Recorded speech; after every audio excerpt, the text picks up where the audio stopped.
I should have walked away when he whispered those words in my ear. I should have remembered I had a flight back to New Orleans in 3 days. I should have thought about the fact that his brother was marrying my best friend, and our families would be connected forever. But when Malik Anderson looked at me like I was the only woman in the world, when his hand slid around my waist on that hotel balcony overlooking the Mississippi River, when he said, "You're mine," like it was a fact and not a question, I forgot every reason why this was a terrible idea. That was the first night of the wedding weekend. By the time I realized what I'd done, it was already too late. Welcome to our channel, where we bring you emotional stories that stay with you. If you're new here, hit subscribe and the notification bell so you never miss a story. And if you're returning, thank you. Your support means everything. Now, stay until the end, drop a comment with your thoughts, and let's begin. The rehearsal dinner was at this riverfront venue in the French Quarter, the kind of place with exposed brick and Edison bulbs and a jazz trio playing in the corner. I'd been in New Orleans my whole life, but somehow it felt different that night. Maybe because I was actually paying attention, instead of running around making sure the cake tiers were stable and the flowers matched the napkins. Being maid of honor was exhausting. "Girl, you need to eat something."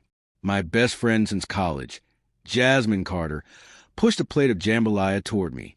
She looked stunning in her rehearsal dress, her locks swept up in an elegant updo. "You've been running around all day." "Ay, Rufine." I picked at the rice. "Just want everything to be perfect for you." "It already is."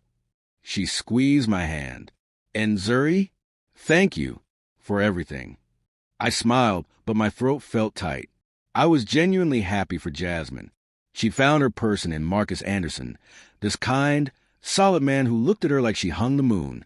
But watching them together made something in my chest ache. I was 33 and my last relationship had ended 2 years ago when I caught my boyfriend kissing someone else in my own bakery. Since then, I'd thrown myself into work. Sweet Magnolia Bakery was thriving. I had regular customers, catering contracts, a James Beard nomination. I just didn't have anyone to share it with. "Zuri." Jasmine waved someone over. "Come here, I want you to meet someone." I turned and forgot how to breathe. The man walking toward us was tall, maybe 6'3", with dark brown skin and the kind of build that said he took care of himself without obsessing over it. He wore a white dress shirt with the sleeves rolled up, charcoal gray pants that fit perfectly. But it was his face that made my pulse stutter. Strong jaw, full lips, and these eyes that seemed to see right through me. This is Marcus's older brother, Malik. Jasmine was grinning like she knew something I didn't. "Malik, this is Zuri Thompson, my best friend and the woman who made our incredible wedding cake." "Zuri." He said my name like he was tasting it, extended his hand. "I've heard a lot about you." His hand was warm, firm. I pulled away too quickly. "Nice to meet you."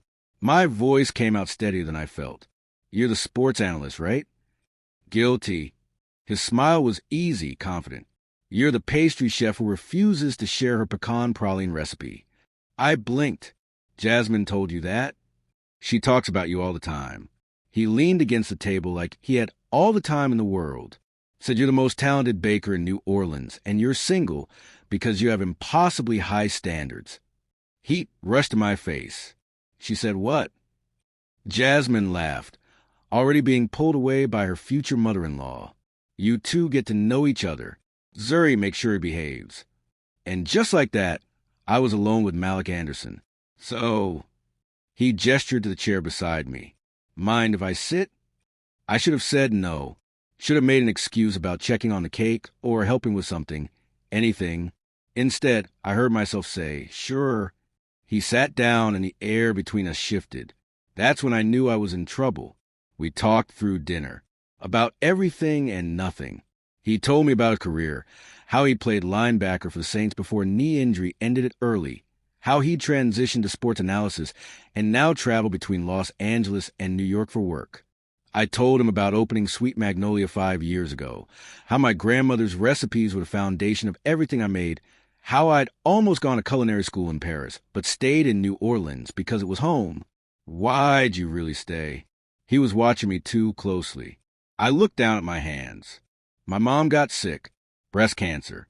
She's fine now, But someone needed to be here. That's not nothing. His voice was softer. That's everything. Something in my chest loosened. The jazz trio started playing a slow version of a Jill Scott song. Couples moved to the small dance floor. Malik stood, offered his hand. Dance with me? I don't really dance. Liar. That smile again.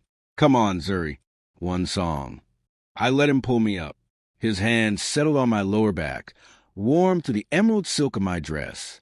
We swayed, and I was hyper-aware of everywhere our bodies touched. He smelled good, something clean and expensive with a hint of cedar. You're staring. I kept my eyes on his collar. You're beautiful when you're nervous. My gaze snapped up. I'm not nervous. Your pulse is racing. His thumb brushed the inside of my wrist. I can feel it. I should have pulled away, should have laughed it off. Instead, I stayed exactly where I was. You're direct. Life's too short not to be. Something flickered in his eyes. Gone before I could name it.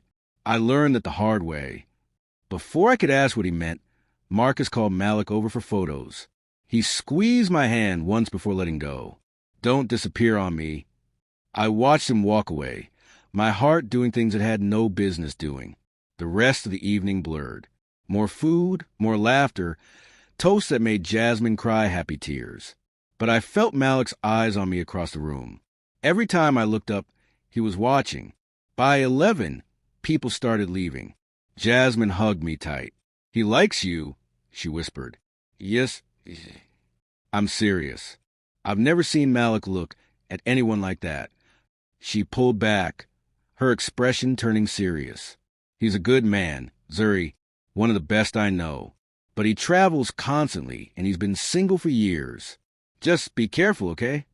I nodded, not trusting my voice. The venue emptied out. I grabbed my clutch, heading for the exit when I heard footsteps behind me. Leaving without saying goodbye? Malik fell into step beside me. That's cold. It's late. It's barely midnight. We stepped outside into warm Louisiana air. The French Quarter hummed with life, music spilling from open doorways, the river dark and quiet beyond the street. Walk with me? I should get back to the hotel. I'll walk you back. It's on my way. It probably wasn't, but I didn't argue. We walked in silence for a block, the sounds of the city wrapping around us. Street musicians played on corners. The smell of beignet drifted from a late-night cafe. Tourists laughed and stumbled past. This city is magic at night, he said quietly. You should see it in the morning. The words came out before I could stop them. When the sun hits the river and the whole quarter smells like coffee and sugar. He stopped walking, turned to face me under a streetlight. Show me. My breath caught. What? Tomorrow morning. Show me your New Orleans. I should have said no. Okay. We reached the hotel, this beautiful historic building with wrought iron balconies and gas lanterns flickering by the entrance. The lobby was quiet, just a night clerk behind the desk and soft piano music playing from hidden speakers. What floor are you on? Malik asked. 3rd. You? 5th. He pressed the elevator button. Guess they separated the wedding party by gender. I laughed. Jasmine's idea. She said it would keep things proper. How's that working out? The elevator doors opened. We stepped inside. The space felt smaller with both of us in it. I had a good time tonight, I said, watching numbers climb, talking to you. Past tense already? The night's over. Doesn't have to be. His voice was low. Come upstairs with me. My heart slammed against my ribs. That's not a good idea. Probably not. He moved closer, not touching, but close enough I could feel the heat coming off him.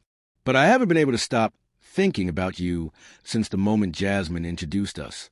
And the way you've been looking at me all night tells me I'm not alone in this. The elevator dinged. 3rd floor. I should have stepped out.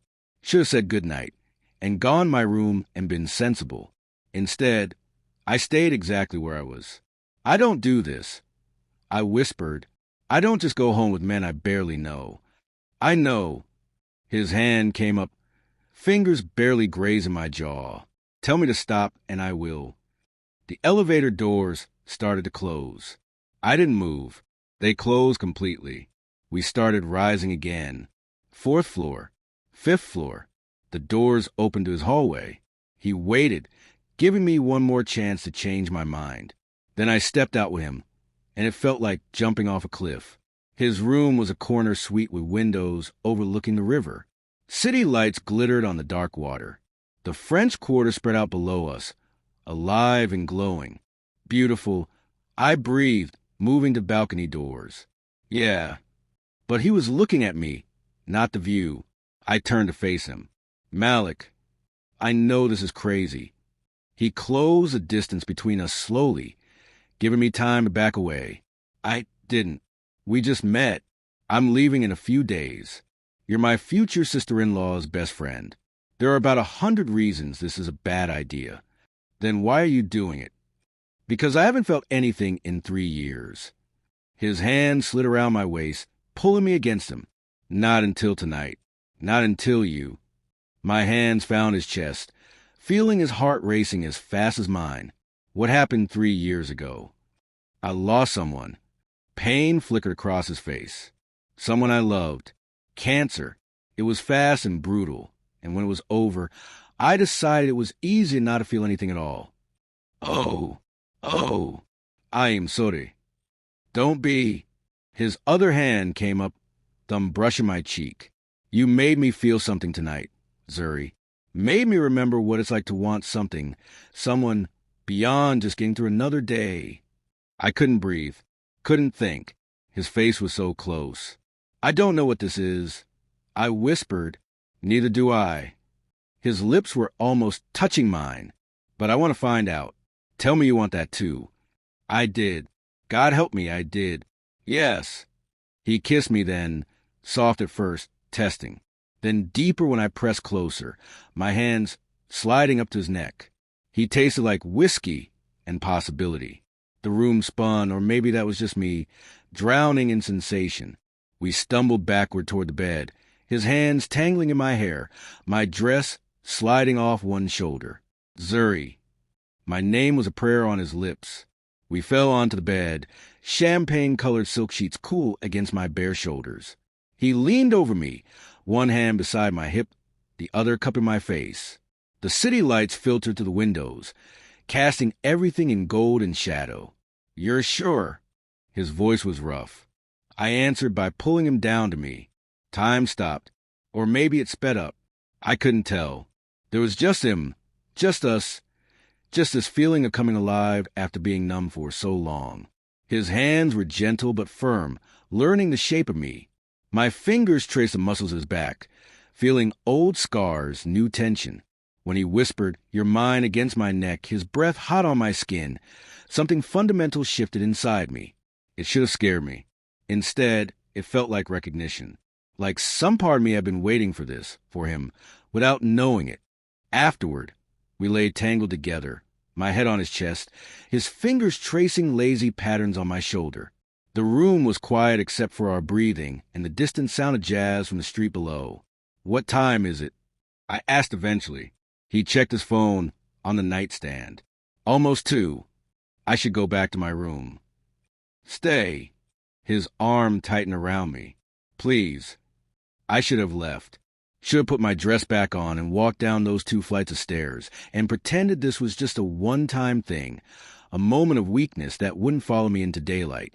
But his heartbeat was steady under my ear, and I felt safer than I had in years. "Okay," I whispered, just for a little while. I woke up to sunlight streaming through the windows and the smell of coffee. Malik was standing on the balcony in gray sweatpants and nothing else, 2 cups in his hands, looking out at the river. For a second, I just watched him, the morning light on his skin, the strong line of his shoulders, the easy way he held himself. Then reality crashed back. I slept with my best friend's future brother-in-law on the first night of her wedding weekend. He turned like he felt me watching, smiled. "Morning, beautiful. Morning." I sat up, holding the sheet to my chest. "Is that coffee?" "Chicory blend from that place downstairs. Figured you want the real New Orleans experience." He came back inside, handed me a cup, How'd you sleep? Good. Too good. Really good. He sat on the edge of the bed. No regrets. I should have lied. Should have kept it light and easy. Instead, I told the truth. I don't know yet. He nodded slowly. Fair enough. My phone buzzed on a nightstand. Text from Jasmine asking if I wanted to grab breakfast with the bridesmaids before the spa appointments. I had 45 minutes. I need to go. I stood, looked around for my dress, found it draped over a chair. Jasmine wants to do breakfast, and then we have spa stuff all afternoon. And tonight's the bachelorette party. Right. I pulled on my dress, suddenly feeling awkward. So I guess I'll see you tonight? Zuri. He stood, crossing me, tilted my chin up. Last night meant something to me. I need you to know that. My throat was tight. It meant something to me, too. Good. He kissed me, soft and lingering. Now go before your best friend sends a search party. I made it to my room with 10 minutes to spare, showered and changed into jeans and a fitted black top. Tried to ignore the fact that I could still feel his hands on my skin. Quick pause. If you're feeling this story, hype it so others can find it. Comment where you're watching from. Now, back to the story. Breakfast with the bridesmaids was at this cute cafe on Magazine Street. Jasmine looked radiant, practically glowing as she showed off pictures from the rehearsal dinner. The other bridesmaids, her cousins and college friends, laughed and teased and shared embarrassing stories. I tried to focus, tried to be present, but my mind kept drifting back to Malik's hotel room, to the way he looked at me like I was something precious. Earth to Zuri. Jasmine waved a hand in front of my face. Girl, where'd you go?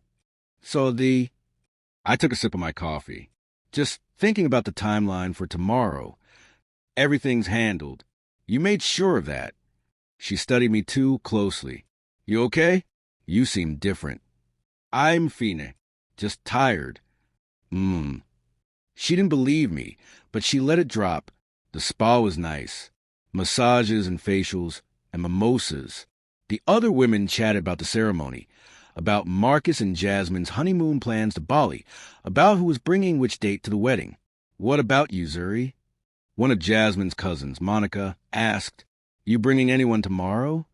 Flying solo. That's a shame. Pretty woman like you shouldn't be alone at a wedding. Monica grinned. Maybe you'll catch the bouquet. I forced a smile. Maybe. But all I could think about was Malik. About how he lived in Los Angeles. About how this was just a weekend. Just a moment out of time that couldn't possibly become anything real. By the time we got back to the hotel to get ready for the bachelorette party, my stomach was in knots. I changed into a fitted red dress, touched up my makeup, tried to steady my breathing. My phone buzzed. Text from an unknown number. It's Malik. Got your number from Marcus. Hope that's okay. Can't stop thinking about this morning. My heart did a stupid flip. I typed back before I could overthink it. Me neither. 3 dots appeared immediately. Then, see you tonight. Save me a dance. The party was at this upscale lounge in the warehouse district. The bride and groom sides had agreed to celebrate together one last night before the big day. Music thumped, lights flashed, people danced and laughed and drank expensive cocktails. I spotted Malik immediately. He wore dark jeans and a black button-down that fit him perfectly.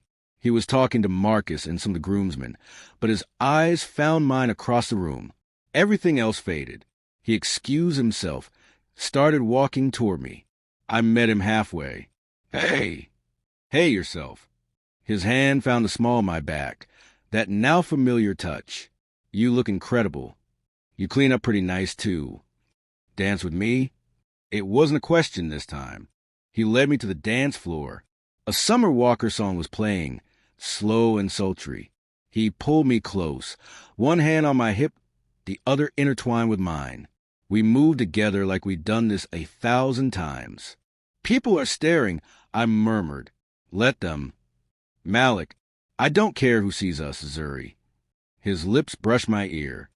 I want them to know you're with me tonight. My breath caught. This is crazy. I know. He pulled back just enough to look at me. But I meant what I said this morning. Last night wasn't just physical for me. I want to know you, really know you. You're leaving in 2 days. So come with me. I froze. What? Come to L.A. just for a week. Let's see what this could be without the pressure of a wedding and family watching. My heart was racing. I have a bakery to run. I can't just leave. You have an assistant manager, right? Jasmine mentioned it. His hand tightened on my waist. Take a chance, Zuri. When's the last time you did something just for yourself? I couldn't answer that. Couldn't remember the last time I'd put myself first, taken a risk, jumped without looking. I don't even know you, I said, but my voice was weak. Then let me tell you. He guided us off the dance floor, found a quieter corner. We sat close together on a leather couch, his thigh pressed against mine. My full name is Malik Christopher Anderson. I'm 34. I grew up in Houston, moved to New Orleans for college, got drafted by the Saints. My favorite food is my mama's gumbo. I hate horror movies, but I'll watch them if you want to. I'm scared of losing people I love, so I stopped letting people get close. Until you. My chest felt tight. Malik, your turn. This is ridiculous. Humor me. I took a breath. Zuri Nicole Thompson, 33, born and raised in New Orleans. My grandmother taught me to bake when I was 6. I'm terrified of flying, but I do it anyway. I haven't been in a real relationship in 2 years because I'm scared of being hurt again. And I don't know what I'm doing with you, but it terrifies me and excites me in equal measure. His hand found mine. That's a start. We stayed like that, tucked away in our corner while the party raged around us. He told me about his late fiancée, Sarah, how they'd met in college, how her death nearly destroyed him. I told him about my ex, about finding him with someone else in my own bakery, about how it shattered my ability to trust. We're both broken, I said quietly. Maybe. His thumb traced circles on my palm. Or maybe we're just careful. There's a difference. Hours passed. The party wound down. Jasmine and Marcus left early, exhausted and happy. The wedding party scattered to their rooms. Malik and I ended up on his balcony again, overlooking the river. The city was quieter now. 3 a.m. Just a die-hard tourist and the river itself, eternal and patient. I'm scared, I admitted, of what happens after tomorrow, after you leave. So am I. He turned me to face him. But I haven't felt this alive in 3 years, Zuri. And I think you feel it too. This thing between us, it's rare. We'd be fools to walk away without even trying. Long distance is hard. Everything worth having is hard. His hands framed my face. Come to L.A. just 1 week. If it doesn't work, if we realize this was just wedding magic and good timing, then at least we'll know. But if it does work. He trailed off, but his eyes said everything. I thought about my life in New Orleans. Safe, predictable, lonely. I thought about the way Malik looked at me. Like I was extraordinary. Like I was worth the risk. 1 week, I heard myself say, but I'm flying back for Sunday brunch with my mom. That's non-negotiable. His smile could have lit up the whole French Quarter. Deal. He kissed me then, deep and slow and full of promise. When we finally broke apart, the sky was starting to lighten in the east. The wedding's in 12 hours, I said. We should sleep. Stay with me. He pulled me close. I want to wake up with you one more time before everything gets crazy. So I stayed. We fell asleep tangled together. The city waking up around us, the river flowing past like it had for centuries, carrying away the old and bringing in the new. Tomorrow, Jasmine would marry Marcus. Tomorrow, I'd stand beside my best friend and cry happy tears. Tomorrow, I'd catch the bouquet even though I wasn't trying to. But tonight, I let myself believe in possibilities, in second chances, in the idea that sometimes the best things happen when you stop playing it safe. In Malik's arms, with the Mississippi River witnessing below, I finally understood what it meant to feel truly alive. 6 months later, I'm standing in my new bakery location in Los Angeles, morning sun streaming through the windows. Sweet Magnolia West, the sign says. My New Orleans spot is still running strong under my assistant manager. I split my time between both cities now. Malik walks in with 2 coffees, kisses my temple. Ready for the grand opening? I look at the line already forming outside. At this life I never planned but somehow found. Yeah, I say, lacing my fingers through his. I'm ready. Sometimes the best stories start with a whisper on a wedding weekend in New Orleans. What would you rate this story? Drop 0 to 10 in the comments right now. If this story moved you, hit subscribe for more emotional journeys every day. And if it truly touched your heart, consider leaving a super thanks.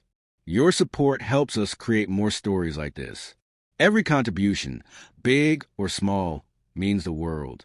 Ready for the next story? It's even more dramatic than this one. Click now. Thank you for being part of this journey.